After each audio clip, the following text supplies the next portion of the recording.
A beleza dos jardins vai muito mais além do que os nossos olhos podem ver e podem apreciar. Mas o sentido e o significado que damos às flores no jardim é que traduzem realmente a beleza. Elas enfeitam, as flores enfeitam a vida, mas também enfeitam a morte. Duram tão pouco, mas também são eternizadas nos memoriais que demarcam os momentos significativos da nossa vida. Tanto momento de celebração, mas também momento de dor e de tristeza, né? E trazendo a metáfora do jardim para o nosso contexto, nós poderíamos dizer que florescer é uma etapa bem leve na vida cristã. Quem não quer florescer, gente? Tudo vai bem. Há muita beleza, as coisas vão funcionando, a gente está naquele primeiro amor, preparou a terra, lançou a semente, adubou, e de repente aqueles brotos começam a vir, e as flores aparecem, e a beleza ali é tão visível. Mas esse primeiro momento requer muitos cuidados, como com certeza vocês já viram. Então, eu penso que esse primeiro momento de florescer é também esse primeiro amor que nós temos pelo Senhor. Nós aceitamos Jesus e aí a vida cristã tem essa beleza. O nosso coração começa a mostrar essa beleza, essa confiança, essa segurança, a oração, aquilo que nós buscamos. Então, a gente começa a florescer na vida cristã. Mas perfumar faz parte do propósito de um jardim. Diríamos que se um jardim não tiver perfume, ele não cumpre a sua missão. E na vida cristã também, nós precisamos perfumar, porque nós somos para com Deus o bom perfume de Cristo. A alma precisa ser cuidada para o jardim florescer, perfumar e frutificar. Portanto, perfumar é necessário. E como nós temos o Espírito Santo dentro de nós, esse aroma da presença de Deus em nós, nos faz, quando nós chegamos em qualquer ambiente, isso tem que inspirar as pessoas que estão à nossa volta e tem que trazer aquele aroma da presença de Cristo. Geralmente, quando nós vamos comprar um perfume, as pessoas nos perguntam: qual perfume que você gosta? Não é verdade? Já pensaram sobre isso? Floral, frescor das flores, né? Cítrico, aquele que vem, né, da casca das frutas, ou amadeirado. Qual que você prefere? Não é verdade? A gente nem precisa dizer, né? Que a gente gosta dos três, né? Tem sempre algum de preferência, mas a gente gosta, né? E eu penso que no nosso jardim precisa ter os três, assim como na nossa vida. Nós precisamos do frescor, do floral, na sua diversidade. A gente precisa dessa beleza, a gente precisa do frescor do cítrico também. Mas e o amadeirado, gente? Para mim, amadeirado foi o perfume que marcou a história de Jesus. Do nascimento à morte, aroma da dor nos momentos difíceis, especialmente no jardim do Getsêmani, onde a angústia ultrapassou a alma e depositou nas fronteiras da pele as gotas de sangue que tornavam visível a dor interior que Jesus estava sentindo naquele momento, onde a angústia no seu coração já pensava na expectativa do que ele iria viver na cruz. Não penso que todo aquele sofrimento era propriamente pelo sofrimento físico que ele iria passar, que era difícil, doloroso demais, mas principalmente por aquele momento, um momento pequeno, um momento rápido, quando ele estava na cruz e que ele precisou de se separar do Pai, quando ele estava levando todos os nossos pecados ali sobre os seus ombros, e ele proclama essa dor quando ele diz: Deus meu, por que me desamparaste? Isso era aroma amadeirado.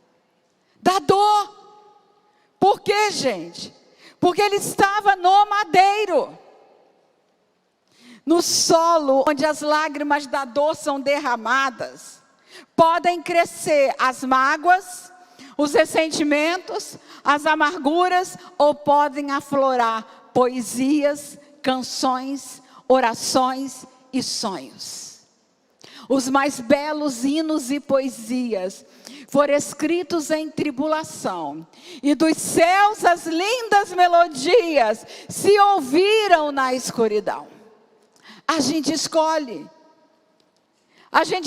dizer: Senhor, contudo, não seja como eu desejo, mas sim como tu queres. A mirra, por exemplo, que marcou a história de Jesus, que foi um dos presentes que ele ganhou no seu nascimento, ela é feita de resinas colhidas das fissuras abertas na casca de uma espécie de árvore. Segundo a pesquisa que eu fiz.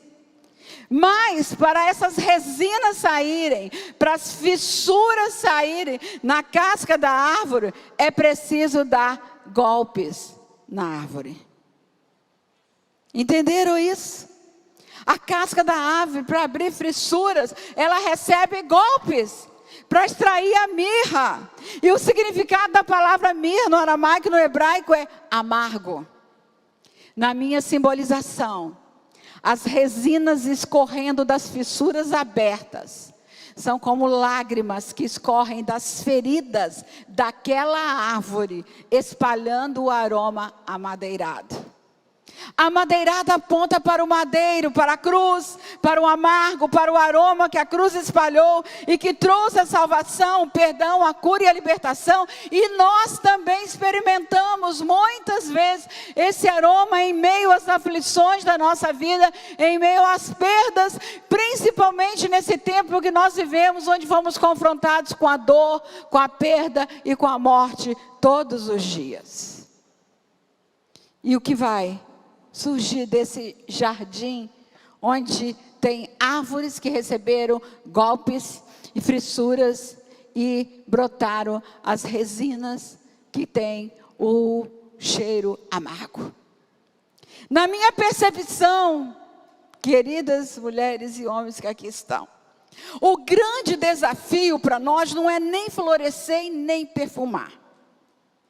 Porque eu creio que esse é um processo natural quando você cuida da terra, quando você cuida do jardim. E como nós temos o perfume de Cristo, a gente vai perfumar. Mas frutificar. Porque frutificar requer algumas especificidades que vão além das habilidades comuns que nós temos.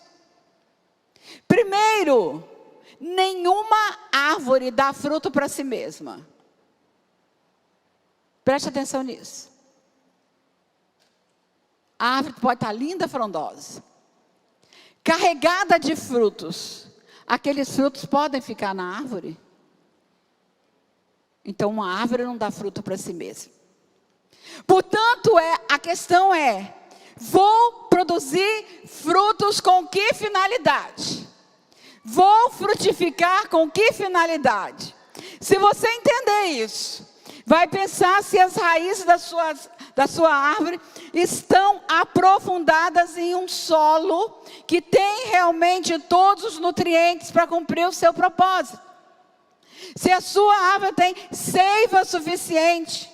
Já viram como tem árvores com frutos que não desenvolvem e ficam distorcidos? É triste quando a gente vê uma árvore linda, cheia de folhas, e a gente vê que lá os frutos são bem pequenos, estão todos retorcidos e não desenvolveram. Portanto, a árvore produz fruto para nutrir o outro, para servir. Não é por acaso que a palavra de Deus fala do fruto do Espírito no singular. O fruto do Espírito é amor. Pode parar aí. Pode parar aí. Esse é o fruto, amor. Tudo mais que vem depois do amor deriva do amor.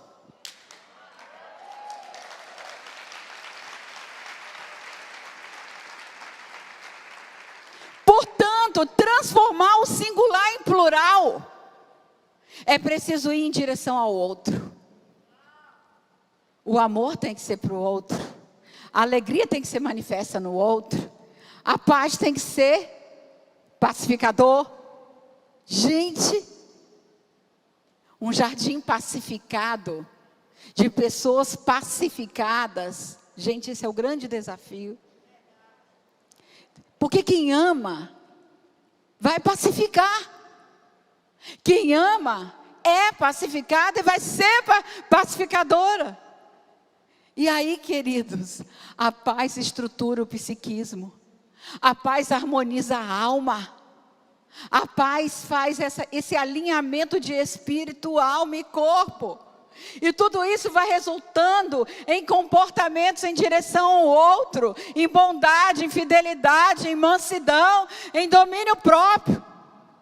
Aliás, eu já ouvi uma vez um pastor me dizendo que quem não tem domínio próprio tem um demônio próprio. Misericórdia, né, Jesus? Tudo isso é evidenciado na dimensão relacional. Mas há algo muito específico no fruto, gente. O tempo de amadurecimento. O processo de maturação. O tempo que ele está pronto para nutrir com todos os seus nutrientes. O tempo certo de colher. O time do jardim. Se você colher antes, será verde. E não cumprirá o seu objetivo com toda a função do valor e do sabor. Se ficar na árvore, sem a devida atenção ao tempo de maturação, ele passará do ponto e apodrecerá. Aliás, quando você colher aquele fruto que já passou do ponto, dentro pode ter bichinhos. Já foi contaminado. Já entraram os invasores. E perderá totalmente o seu valor. Irmãos, nós temos vivido uma geração que tem florido, que tem perfumado, mas quando nós olhamos para o fruto, especificamente o fruto do Espírito, que é amor, essa geração tem ficado estacionada no singular e não vai para o plural, portanto não produz o fruto do Espírito. Mas por que tantas pessoas não produzem o fruto do Espírito? Porque até começam com a intenção de produzir o fruto, mas na prática não produzem. Por quê? Porque somente quando a gente entende a dimensão do amor, podemos sair do singular e ir para o plural. Porque todos esses elementos precisam vir do amor. O fruto do Espírito é para ser ofertado, assim como o fruto da árvore é para ser ofertado. O Espírito Santo é a seiva que faz a árvore frutificar. Logo, para ter todos esses elementos, alegria, paz, paciência, benignidade, bondade, fidelidade, mansidão e domínio próprio, é preciso sair de si mesmo e ir em direção ao outro. Quando Jesus disse lá em Mateus 22, 37 e 39, quando ele resume os mandamentos, ele diz o seguinte: amarás o Senhor teu Deus de todo o teu coração, de toda a tua alma, de toda a tua inteligência. Este é o primeiro dos mandamentos. E aí ele diz, o segundo, semelhante a este é, amarás o teu próximo como a ti mesmo. Gente, ele poderia ter dito, ó, esse é o primeiro acima de todos. O segundo é, ama você mesmo. O terceiro é, ama o próximo. Ele não falou assim. Ele diz, o segundo semelhante a este é, amarás o teu próximo como a ti mesmo. O que eu percebo hoje, que nós estamos vivendo, gente, escutando pessoas há tantos anos como eu escuto? Que há uma geração que parou no amar a si mesmo e não vai para o próximo. Não doa. Quer ficar na árvore enfeitando.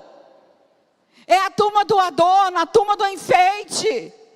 A turma linda por fora, que se preocupa muito com a aparência, que tem todo um trabalho lindo e maravilhoso que toda mulher gosta, mas que quando não há preocupação com o que há dentro, quando aquela beleza do jardim da alma não vai para fora, o fruto não é oferecido, é casca, é aparência, porque não é para ficar ali não é para ser ofertado, é para alimentar o outro, é para nutrir um esposo, é para nutrir filhos, é para nutrir família, é para nutrir amigos, a igreja, o próximo que está morrendo, aquele que está lá sem Cristo. Temos vivido um tempo desafiador. A nossa alma, quando ela cultiva o jardim, aquilo que eu penso, eu sinto, como eu sinto, eu ajo. E quando eu tenho esse processo da alma, pensar, sentir, agir, o que começa a acontecer comigo? Eu começo a aprender constantemente, uma aprendizagem constante, uma aprendizagem que me mostra que cada momento, cada luta, tudo que eu passo na vida, eu tenho que trabalhar isso de uma forma para aprender. Aprendi a viver contente em toda e qualquer situação. Aprendizagem experimental, significativa, que faz diferença na nossa vida. Depois da aprendizagem significativa vem a melhoria contínua. Melhorar continuamente. E quem melhora, quem sempre está melhorando seus processos, aí vai contribuir, vai dar, vai passar para o outro, vai se doar.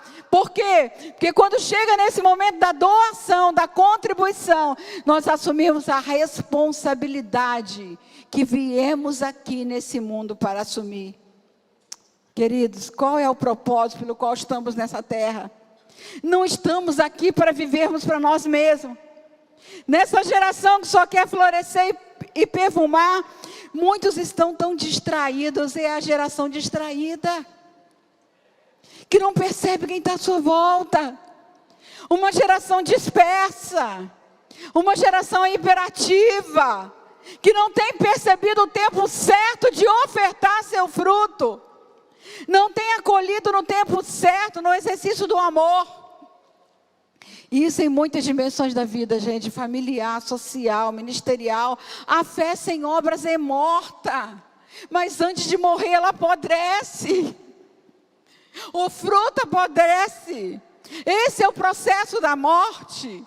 Há uma geração que parou no si mesmo. E parar no si mesmo é uma geração narcisista, que produz o amor narcisista.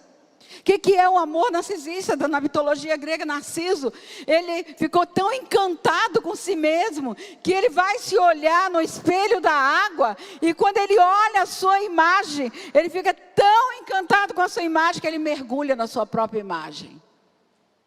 Gente encantada consigo mesma, mergulhado na própria imagem. E Narciso morre.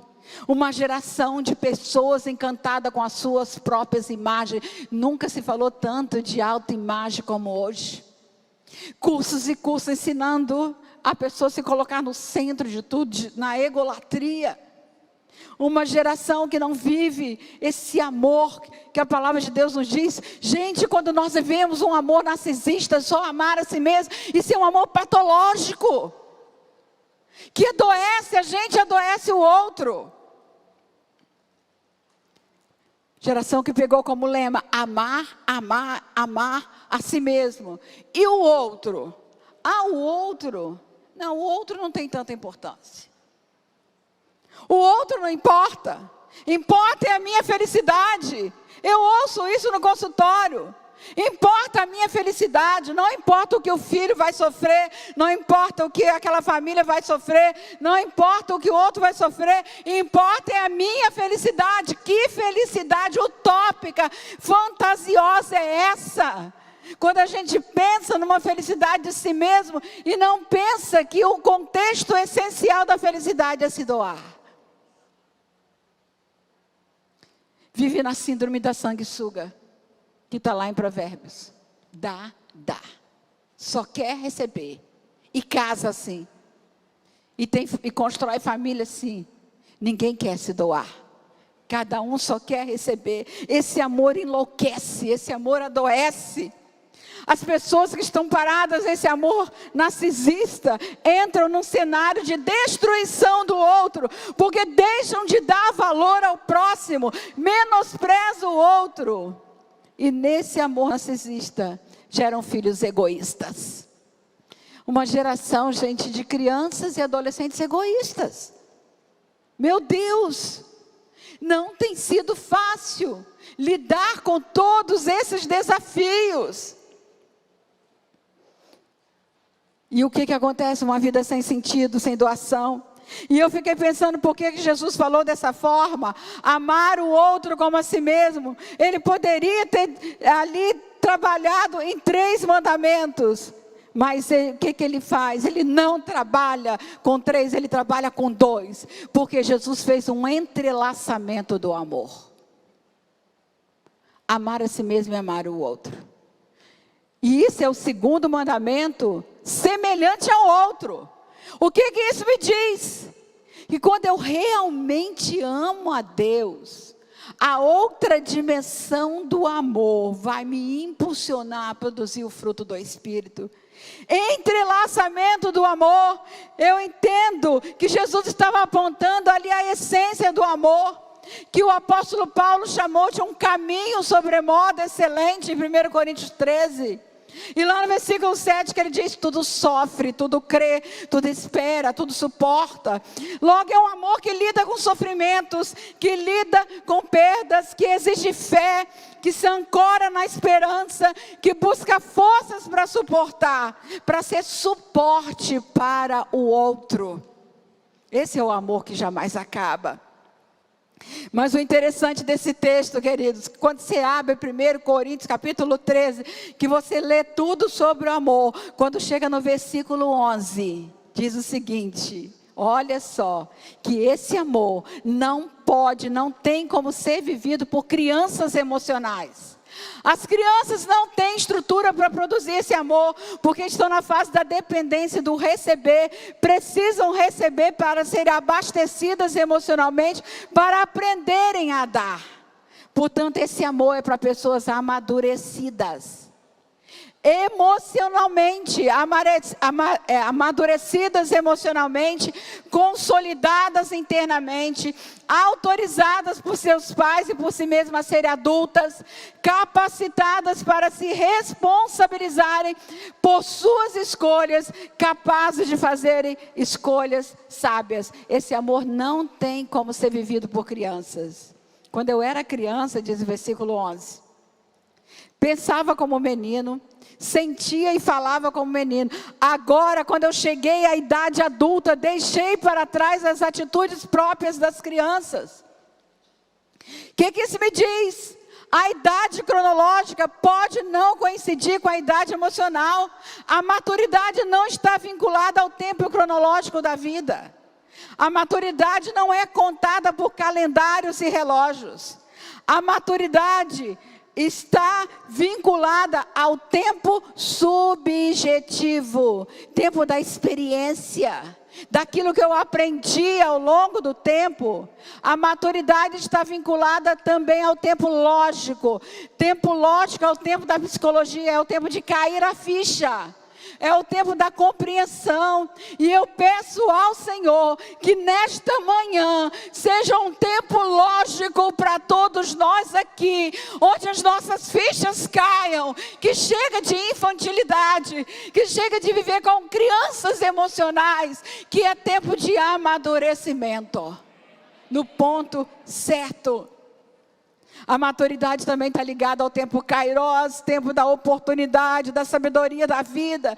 Isto é, a compreensão do propósito de Deus para a vida humana. A vida foi dada, gente, por Deus. Não somos donos, mas cuidamos como donos, porque vamos dar conta ao Supremo Criador.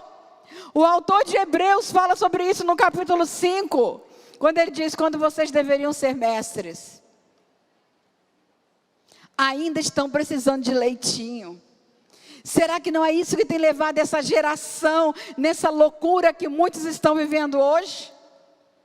Onde não há barras para a satisfação dos seus próprios desejos, para os seus próprios prazeres, uma busca desenfreada de prazer a qualquer preço. Não importa o outro, não importa machucar o outro, não importa ferir o outro. Vocês ainda estão precisando de leitinho, que não sabe nem os princípios elementares da palavra de Deus, dos oráculos de Deus. Não vos pude falar como adultos crescidos, mas tive que falar com vocês como criança. O apóstolo Paulo diz isso. Gente, é tempo de crescer. A egolatria dentro da igreja está bem visível na forma que nós buscamos um Deus que nos serve. Numa inversão que determinamos e achamos que tem que satisfazer todos os nossos desejos. O texto é claro, no versículo 14 diz: o alimento sólido é para os adultos maduros, os quais pelo exercício constante da fé, pelas suas próprias experiências práticas, tornam-se capazes de discernir tanto o bem quanto o mal. Queridos, quando Satanás entrou no jardim do Éden, que ele ofereceu o fruto, ali naquele momento ele disse: sereis conhecedores do bem e do mal. Conhecimento não traz discernimento. Ele ali mostrou que seria conhecimento do bem e do mal. Agora, discernimento nós só recebemos pelo Espírito Santo de Deus, pela sabedoria de Deus. Então, só conhecimento não basta. Estamos com muita gente lotada de conhecimento de tantas áreas, que muitas vezes pensa que algumas frases gritadas vão mudar a sua vida e vão trazer amadurecimento. Não vão. Chavões não mudam. Chavões não muda aqui dentro. O que muda aqui dentro é decisão. Aliás, maturidade não é unção, maturidade é decisão.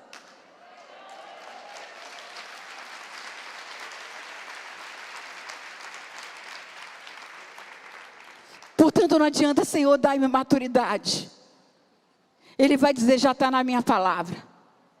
Escolha, escolha, escolha o bem e não o mal.